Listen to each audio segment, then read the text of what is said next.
بەداخەوە هەندێک جار تەمەنی هونەرمەندانمان کۆتایی پێدێت و لەوەی کە ئەم هونەرە جوان و بە نرخەی کە هەیەە لە دوای خۆیاندا جێ ئەهێڵن و ژیان ئاوایی ئەکەن، بەڵام هونەرەکانیان هەمیشە بە بەرزی ئەمێنێتەوە بۆ ئێمە و نەوەی دوای ئێمەش. ئەمڕۆ 6 ساڵ تێپەڕ دەبێت بە سەر کۆچی دوایی هونەرمەندی گەورەی کورد ئیسماعیل سابووری.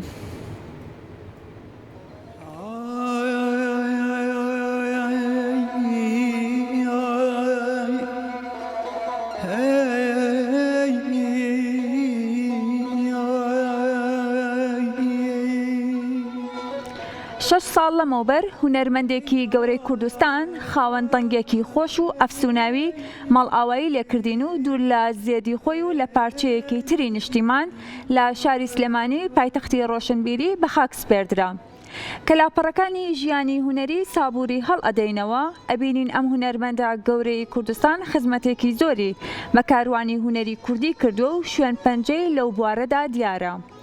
ئەو لە دایکبووی ساڵی 1956 شارەدەی نەوسوودی هەورامانی لهۆنی سەر بە پارێزگای کرماشانە.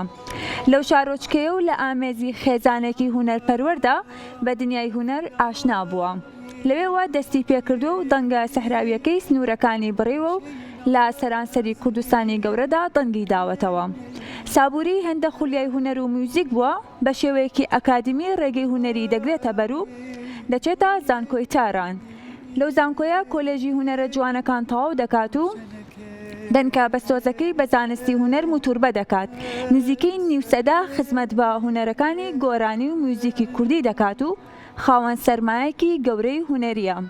سابووری هونەرمەندێکی کوردستانی بووە، هەر بۆیەشە دوور لە زێدی خۆی و لە شاری سلێمانی هەڵدەبژێرێت و نزیکەی 15 ساڵی کۆتایی تەمەنی لەم شارەدا بەسەر دەبات. لێرەوە لەگەڵ تیپی مۆسیقای سلێمانی و چەند تیپێکی تردا خزمەتێکی زۆر بە ڕەوتی هونەری کوردستان دەکات.